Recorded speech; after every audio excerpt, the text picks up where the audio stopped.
നമ്മുടെ സർക്കാർ ഒരു നിയമം എന്താ ഇപ്പോൾ കൊണ്ടുവന്നിട്ടുണ്ടായിരുന്നു. അതായത് ആർത്തവ സമയത്ത് ഗേൾസിന് 3 ദിവസം ലീവ് എടുക്കാമെന്ന് പറഞ്ഞിട്ട് ഒരു റൂളൊക്കെ കൊണ്ടുവന്നിട്ടുണ്ടായിരുന്നു. അത് എല്ലാവരും കണ്ടിട്ടുണ്ടായിരിക്കും.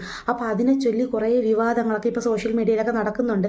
അതിനനുകൂലിക്കുന്ന കുറേ പേരുണ്ട്, അതിനെ പ്രതികൂലിച്ചെന്ന് പറയുമോ എന്തോ സംഭവമായിട്ട് അത് കുറേ പേര് ഇങ്ങനെയൊന്നും ആവശ്യമില്ല, സ്ത്രീകൾക്ക് മാത്രമേ ഇതുള്ളൂ, സ്ത്രീകൾ എന്തിനാണ് അങ്ങനെ ചെയ്യുന്നത് ഇങ്ങനെ ചെയ്യുന്നത് എന്നൊക്കെ പറഞ്ഞിട്ട് കുറേ പുരുഷന്മാർ രംഗത്ത് വന്നിട്ടുണ്ട്. അതിലും അതിശയിപ്പിക്കുന്ന ഒരു കാര്യമെന്ന് പറഞ്ഞു കഴിഞ്ഞാൽ ഇതിനൊക്കെ ഇങ്ങനെ എന്ന് വെച്ചാൽ ഇവന്മാർ എന്തോ ഇത് നമ്മളൊന്നും അനുഭവിക്കാത്തതാണ്, ഇവർക്ക് മാത്രമേ ഉള്ളൂ ഈ പീരീഡ്സ്, അല്ലെങ്കിൽ തന്നെ ഇതൊക്കെ പുറത്ത് പറഞ്ഞുകൊണ്ട് നടക്കാവുന്ന സാധനമാണ്. ഈ പിള്ളേരുടെ വീട്ടിൽ നിന്ന് കഴിഞ്ഞാൽ നാട്ടുകാർക്ക് മനസ്സിലാവില്ല ഇവർക്ക് പീരീഡ്സ് ആണെന്ന്.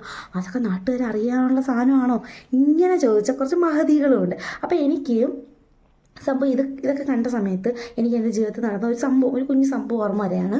അതായത് ഞാൻ പഠിച്ചുകൊണ്ടിരിക്കുന്ന സമയത്ത് ഒരു 4-5 വർഷത്തിന് മുന്നേ ഞാൻ എൻ്റെ ഒരു ഫ്രണ്ടിൻ്റെ വീട്ടിൽ പോയിട്ടുണ്ടായിരുന്നു. ഞാൻ മാത്രമല്ല, എൻ്റെ കൂടെ കുറച്ച് ഫ്രണ്ട്സും ഉണ്ടായിരുന്നു. ഞങ്ങളെല്ലാവരും കൂടെ പോയ സമയത്ത് അപ്പോൾ ആ ഒരു ഫ്രണ്ട് അമ്മയും കൂടെ പറഞ്ഞിട്ടുണ്ടായിരുന്നു, പീരീഡ്സ് ആയിട്ടുള്ള ആൾക്കാർ വീടിൻ്റെ ബാക്ക് സൈഡിൽ കൂടെ വരണം, ബാക്ക് സൈഡിൽ ഒരു ഡോറുണ്ട്, അതുവഴി കയറാം, അല്ല പീരീഡ്സ് ഇല്ലാത്തവർക്കൊക്കെ ഫ്രണ്ട് ഡോറിൽ കൂടെ കയറാമെന്ന് പറഞ്ഞിട്ടുണ്ടായിരുന്നു. ഇതൊരു 4-5 വർഷം മുന്നേ 100% ലിറ്ററസി ഉള്ള നമ്മുടെ കേരളത്തിൽ നടന്ന ഒരു സംഭവമാണ്.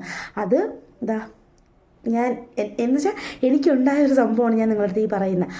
അപ്പോൾ ഞാൻ പറയുന്നത് പെണ്ണിൻ്റെ ശത്രു പെണ്ണ് തന്നെയാണ്. എൻ്റെ 10ാം ക്ലാസ് വരെ എനിക്ക് വേദന എന്ന് പറഞ്ഞ സാധനം ഉണ്ടായിരുന്നു എന്ന് ചോദിച്ചാൽ എനിക്ക് അറിഞ്ഞുകൂടാ. പീരീഡ്സ് ആവും, ഓക്കെ, അത് കഴിയുമ്പോൾ അതങ്ങ് മാറും, അത്രേ ഉണ്ടായിരുന്നുള്ളൂ.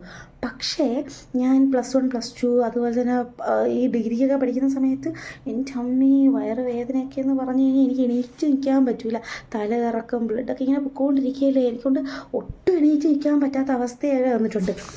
അപ്പോഴൊക്കെ ഇങ്ങനെ വിചാരിച്ചിട്ടുണ്ട്, ഒരു ദിവസം ലീവ് എടുത്ത് വീട്ടിൽ നിൽക്കാൻ പറ്റിയിട്ടുണ്ടായിരുന്നെങ്കിൽ എന്ന് പറഞ്ഞ് വിചാരിച്ചിട്ടുണ്ട്. സോ ഓരോരുത്തരുടെയും ബോഡി ടൈപ്പ് ഓരോന്നാണ്. സോ ചിലർക്ക് വേദന ഉണ്ടാവും, ചിലർക്ക് സഹിക്കാൻ പറ്റാത്ത ഡിപ്രഷൻ പോലെ ആയിപ്പോയി ഈ സമയത്ത്.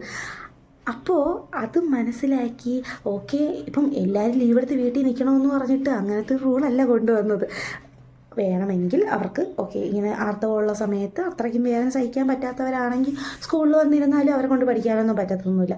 അപ്പോൾ ഓക്കെ വീട്ടിൽ നിന്ന് റെസ്റ്റ് എടുക്കട്ടെ എന്ന് മാത്രമേ പറഞ്ഞിട്ടുള്ളൂ.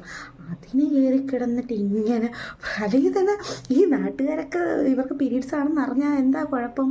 ഞാൻ പീരീഡ്സ് ആയത് പള്ളിയിൽ വെച്ചിട്ടാണ്. പള്ളിയിൽ കുർബാന നടന്നുകൊണ്ടിരിക്കുന്നതിൻ്റെ ഇടയ്ക്കാണ് ഞാൻ പീരീഡ്സ് ആയത്. അന്ന് അവിടെയുള്ള എല്ലാവരും പറഞ്ഞിട്ടുണ്ടായിരുന്നു ഞാൻ പീരീഡ്സ് ആയ കാര്യം. അന്ന് എനിക്കൊരു കുറച്ചിൽ പോലെയായിരുന്നു, എല്ലാവരും പറഞ്ഞാൽ ഇങ്ങനെയൊക്കെ. പക്ഷെ ഇപ്പോൾ ചിന്തിക്കുമ്പം ഇതൊക്കെ ഒരു നോർമൽ പ്രോസസ്സാണോ, ഇതൊക്കെ അറിഞ്ഞാൽ എന്താ കുഴപ്പം?